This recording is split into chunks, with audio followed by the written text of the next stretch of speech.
Hello, today is Thursday, August 6th, 2020. Um, so last night I didn't get to sleep well at all.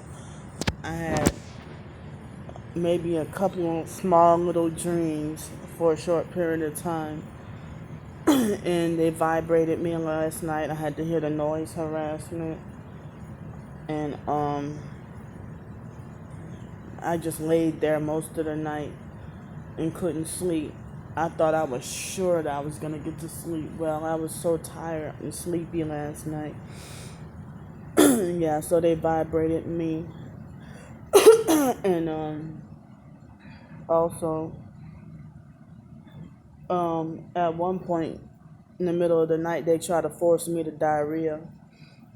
The night before it wasn't controllable, but the last night I was able to, win control over it. But then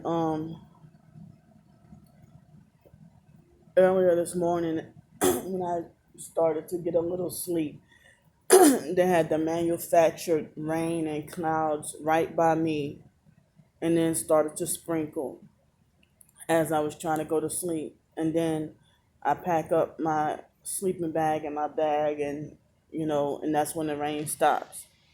And then I go and put my sleeping bag up, and then I come back and just use my little blanket and try to lay down again. The clouds had disappeared once I got up and walked. Um, and then I came back, and that's when the clouds reappeared. And then I tried to go to sleep again, and that's when more rain tried to sprinkle over me. I'm like, well, okay, I know what kind of special fake rain this is. You're not gonna move me. You're not gonna trying to scare me. You're not gonna try to intimidate me. You're not gonna make I'm gonna get my damn sleep. Well, I didn't get much sleep. Um, so this morning I saw on the Vice Handler guy his video where he talked about targeting the top 250 targeted individuals for the month of August. I guess in that they this must be the month that they are gonna try to succeed. I mean, they already try to act like they wanted to get me to sell my soul. Um, and if I sold it, I don't get it. How the hell? Okay, if you gang stalking, how the hell you driving around? If you have a place, how the hell you living in the hood and driving around in raggedy vehicles? You know, it's like I'm not gonna sell my soul to the devil for big or small. But damn, you know, I just don't get how people selling out sell their soul to the devil and they're still homeless on the streets, or they're I've seen some homeless Freemasons. In fact, in Los Angeles, a black guy named William Cooper in Los Angeles, he was homeless. I think he was. Well, I could be wrong. I don't know. Remember if he was a military vet, but I do remember he was a homeless, and he told me he was a 13th degree Royal Arch Mason, and he sat right next to me on the bus. And I mean, it was not all that long after I got raped by the Freemason, the Derwin O's guy, So the William Cooper came and sat next to me, and he seemed attitude like he was humble and nice, but he seemed like he was like very sad and depressed, you know. Um, he got off the bus. He told me he was homeless on the streets in Skid Row in Los Angeles, and I just couldn't believe it. But he didn't perp me or anything. But it seemed like I don't know why it seemed like in my personal experience from what I seen, black people they seem like they flaunt off their Freemasonry or their Freemason affiliation, but white people, the rich proper white people, they hide it. You would never even know them they're a Freemason, but they're rich with loads of money, and their kids are rich without having to work and stuff like that, and they just got born rich and just got everything made. So a few people told me about this idea of porch masons who are like poor Freemasons, and I seen black and white. Like, how the hell you driving around in a raggedy truck and you look like you trailer trash, and you're supposedly a Freemason logo or whatever. I don't know. Everything is just weird. Every like day and night, everything is like a Halloween nightmare that I can't escape from. With people doing weird stuff like driving around with a skeleton in the passenger side of their vehicle and stuff like that's the real stuff that I can't really catch. And it was rainy that day. Or people driving around with lanyard that says FBI on hanging from their rear view mirror and stuff. Um, and some more just bizarre stuff, that is hard for me to catch on camera. All the silly stuff is what's easily accessible. But that's why I be trying to save my battery or save my phone for the big stuff. But when either my phone battery is dead, or if I'm walking, I got too much stuff or to carry, or if it's raining, that's when they have like the big stuff. Stuff that should like the unbelievable stuff that should be seen that I can't. I don't know how they get to be tricky like that, but it's like, I'm sorry if y'all are annoyed that I keep bringing up Mary, Masonic Mary. Um, I think she lives at that motel for free. She drives a black Cadillac, and that thing hardly ever moves. But it's like I think she lives there for free, and she can live and work there and be one of the managers, but she's not the owner. And that white girl, I had never really seen her before until this setup situation. So I saw on Vice Handlers on the video about the top 250 targets. I saw where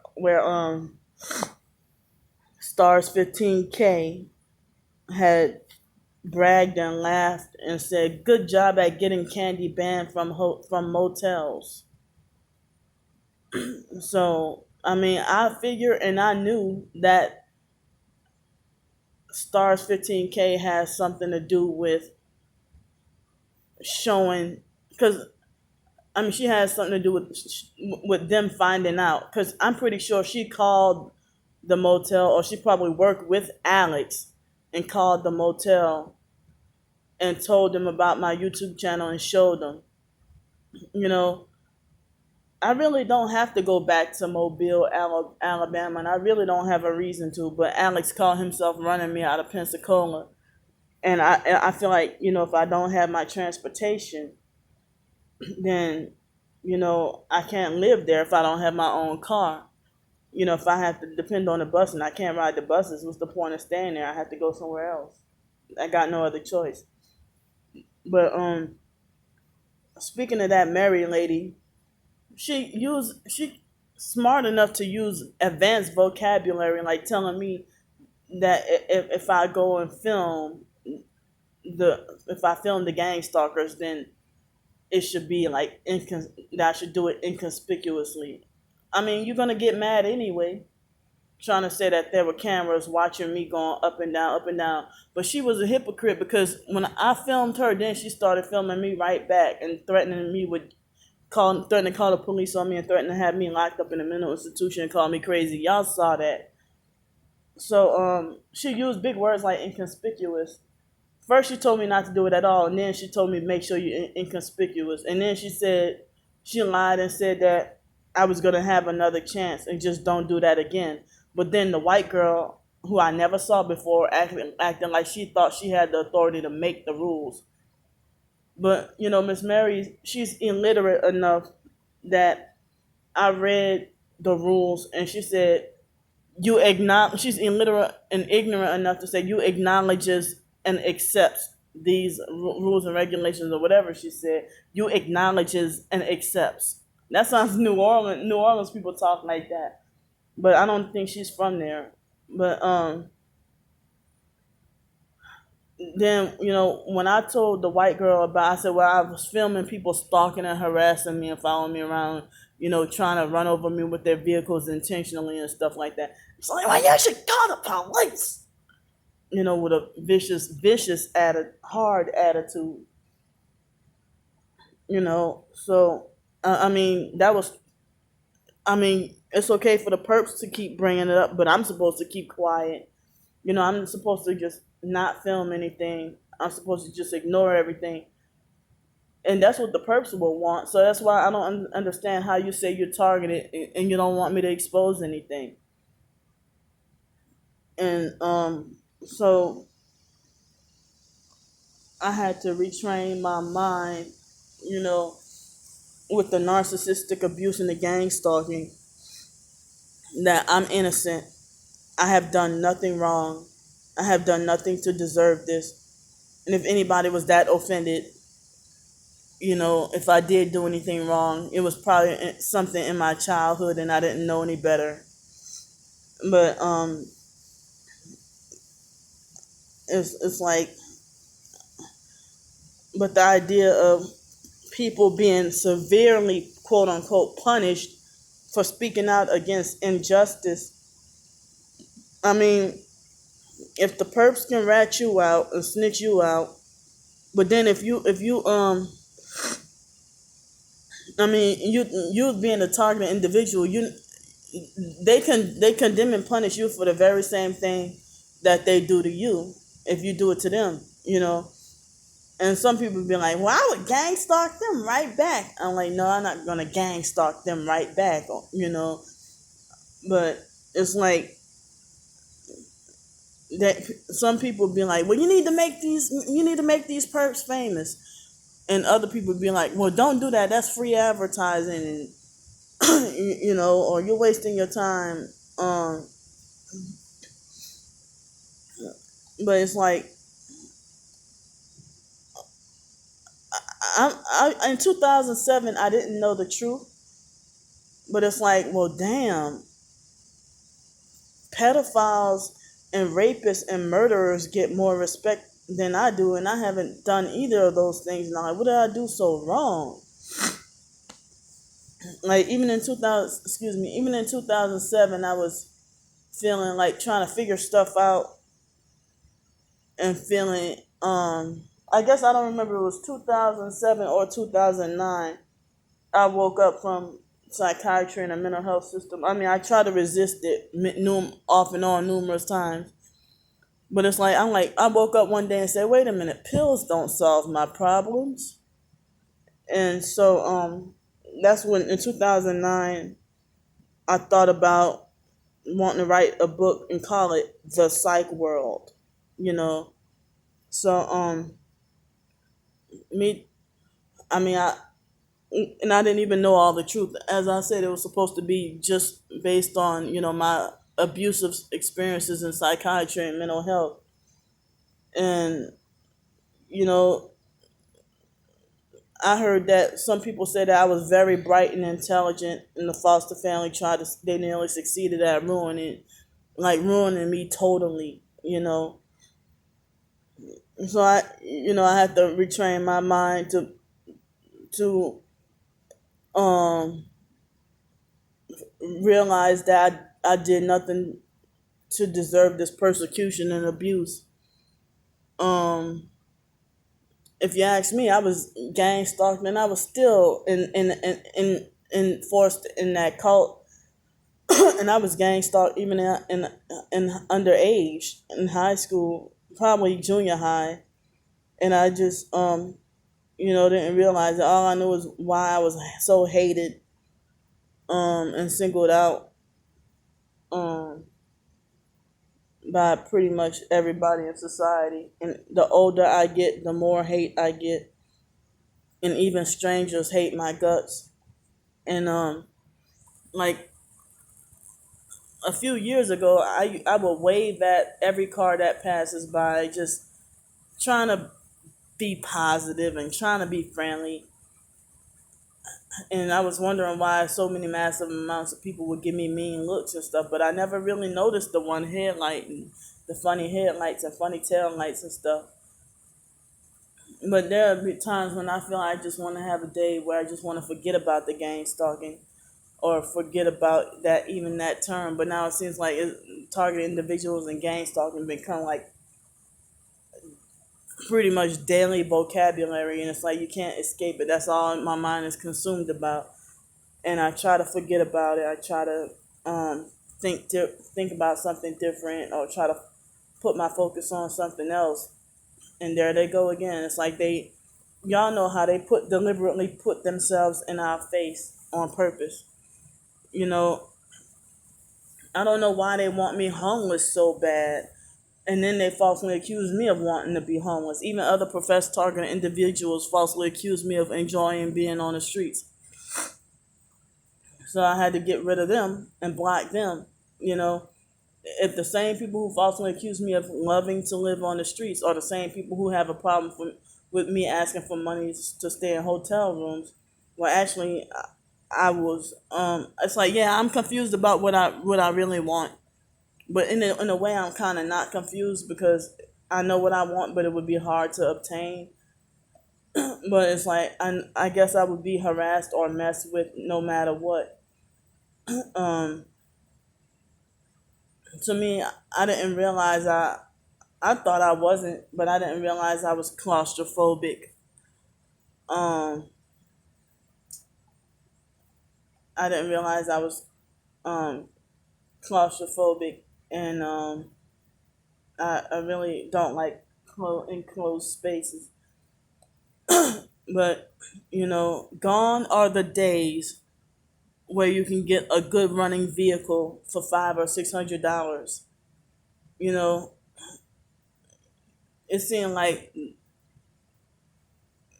a car would sell for $3,000 to be sold for parts. And I heard how it's expensive for registration and like vehicle registration and stuff like that. You know, um, I was advised that if I do get a vehicle, then never sit in the driver's side and try to go to sleep, because then your mind will be conditioned to fall asleep and while you're driving, and then you'll end up you know disaster. So I was advised to sleep in the back seat of a car or van or whatever. It's like some people had suggested I go stay at campgrounds, but I don't have the transportation to get to a campground. And then you can only stay there for 2 weeks, and then you have to go. Excuse me. Then you have to go somewhere else. Um, so I mean, I wouldn't mind going to stay at a campground, but I don't have a way to do it. But out in the woods, I'm scared of the wild animals and stuff. In a lot of places here, wooded areas here in Pensacola, I don't want to do anything to do with the homeless clique, because a lot of them are gang stalking perps. A lot of them are on drugs and just troublemakers for real, you know. But yeah, I was wondering how come it's okay for the gang stalkers to tattle on you or snitch on you or lie on you, but if you told the truth or were a whistleblower about something, that's what got you gang stalked in the first place. But then they can hypocritically do it to you. You know, they want to keep me homeless, jobless, not just me, but other targets. But I thought I was alone, and I thought I was treated this way because of foster care stigma, or I thought I was treated this way because of being disabled or quote unquote seen by society as retarded.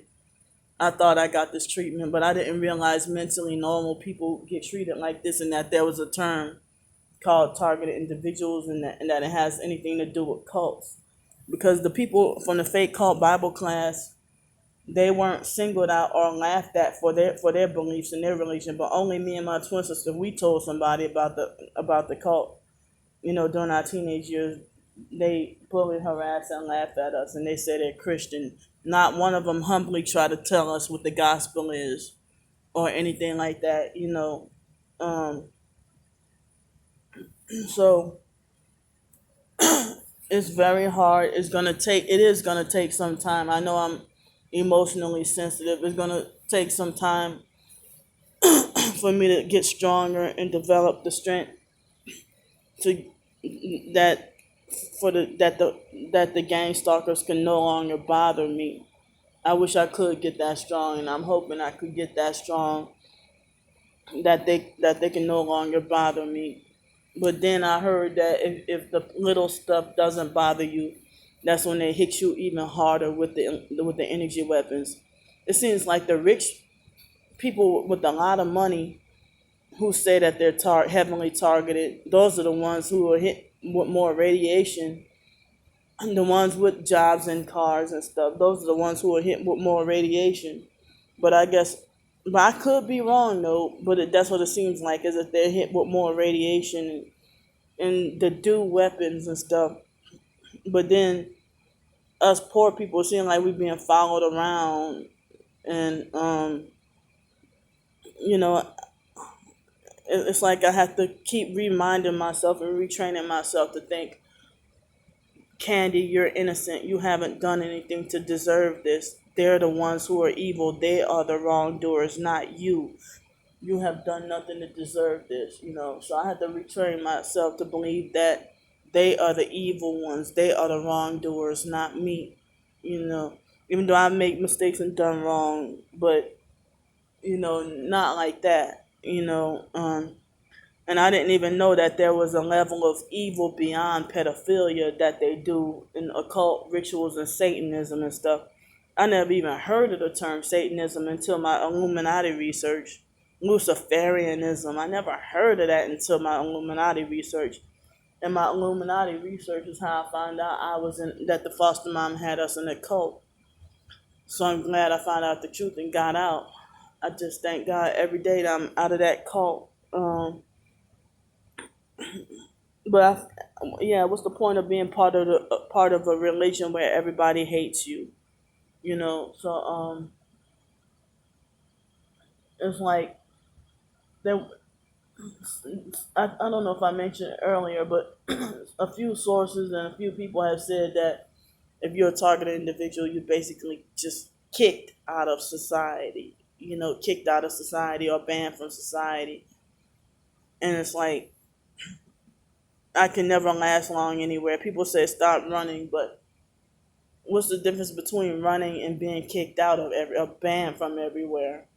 Or they drive you to want to leave or feel desperate to leave. The torture is bad, and then they try to trap you there in the place where you're unwanted. I mean, I hate to be 36 years old, almost 37, and be treated like a punished child with no rights. And I'm 36 years old and don't have the freedom of choice. You know, I can never really have things my way. My life has to be controlled by evil people who don't even care about me, making my life decisions for me. And I'm capable, but they just won't allow me. And it's like some people tell me that I'm a better person than I give myself credit for. Or I'm a better person than what others give me credit for too. So, um, I guess I'm done with talking about this, and I'll see y'all later. Thanks. Bye.